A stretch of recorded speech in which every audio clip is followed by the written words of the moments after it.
So today I want to talk about something called the Colour Literacy Project, and this is a website that you can find at the following address on the screen.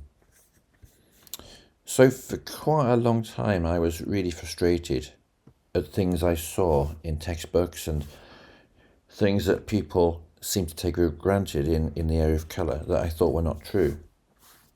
And then I found out that I wasn't the only one who thought this way, and I think I met Maggie Maggio first, and she invited me to join the Colour Literacy Project.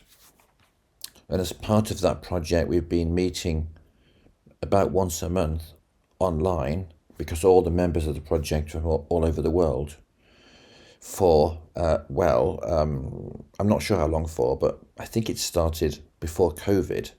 That's how long it's been. And if we look at the website, we can see the following statement, which I'll read. The Colour Literacy Project is a 21st century initiative that recognises colour as a meta-discipline. Our mission is to provide state-of-the-art educational resources that strengthen the bridges between the sciences, arts, design and humanities in order to meet the challenges and opportunities of the future. And in the FAQ section, you can find the following statement. The primary objective for the Colour Literacy Project is to develop foundational resources for teachers of all educational levels. So one thing I really like is the way that the Colour Literacy Project frames colour as a meta-discipline. I remember at one large international meeting, I think it was 2012 in Taiwan, where there was a discussion about new undergraduate courses in colour. And there was quite a heated debate about which discipline the courses should be and which faculty. Some people thought it should be in a chemistry school. In fact, a Pro-Vice Chancellor at the University of Leeds, where I work, once said to me, Steve, colour is a sub-discipline of chemistry, isn't it? And I think he was hinting that I should have been working in the School of Chemistry rather than the School of Design. And I said, no, if anything, chemistry is a sub-discipline of colour.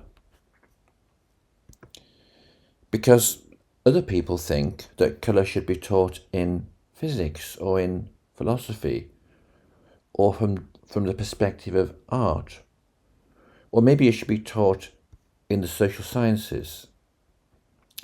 And the reality is that colour is a meta-discipline, which means that it sits above the traditional academic disciplines.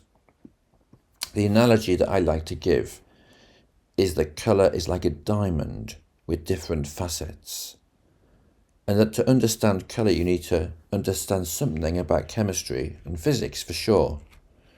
But you also need to look at it from different angles and understand something about art, about design, about psychology. And we also need to understand something about philosophy and, of course, neuroscience. It's what makes colour, in my opinion, not a very suitable topic for an undergraduate degree at a university, but a brilliant topic for postgraduate study. It's super challenging, in fact, because of its transdisciplinary nature. Students who want to really understand colour have to stretch themselves towards disciplines for which they might at first feel are quite alien to them. And it's why we have a new programme at Leeds this year called MSc Colour.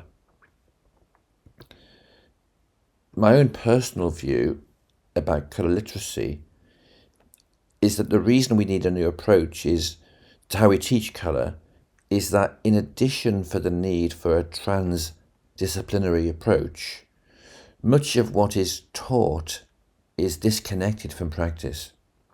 So just to give one example, you can find lots of places where it states that all colours can be mixed from red, yellow and blue. And this is on the BBC website, in fact. Well, it simply is not true. We can mix all hues from 3 colours, but we can't mix all colours. And I'm not being overly critical of the BBC here, because they didn't just make this up.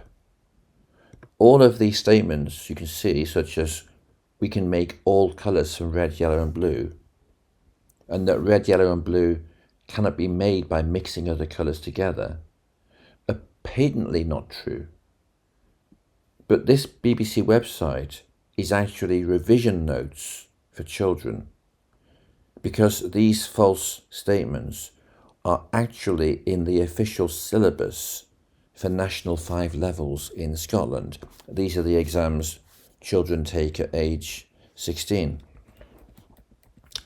So often what is taught as colour theory is a sort of ideology, whereas what we need is a more experiential approach to teaching colour. So if you look on the colour literacy page, there's a list of common misconceptions, and if you click on each of these you can see further details. And if you look under resources, there are handouts you can download, ideas for teaching exercises and classes, links to talks and lectures, all sorts of useful things. And just as an example, there's a nice exercise about the Munker-White illusion, which I normally just call White's effect. And this is where, in this case, the brown patches assimilate with the white and black horizontal stripes. You might expect the brown on the left to contrast with the black stripes and appear lighter than the brown on the right, which contrasts with the white stripes. But in fact, we see the opposite effect. In other words, assimilation rather than contrast.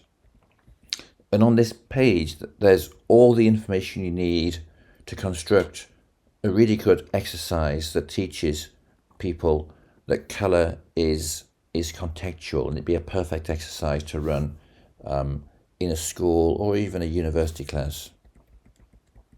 Anyway, have a look at the website. There's a huge amount of material there, which if you work in education, you'll find really useful.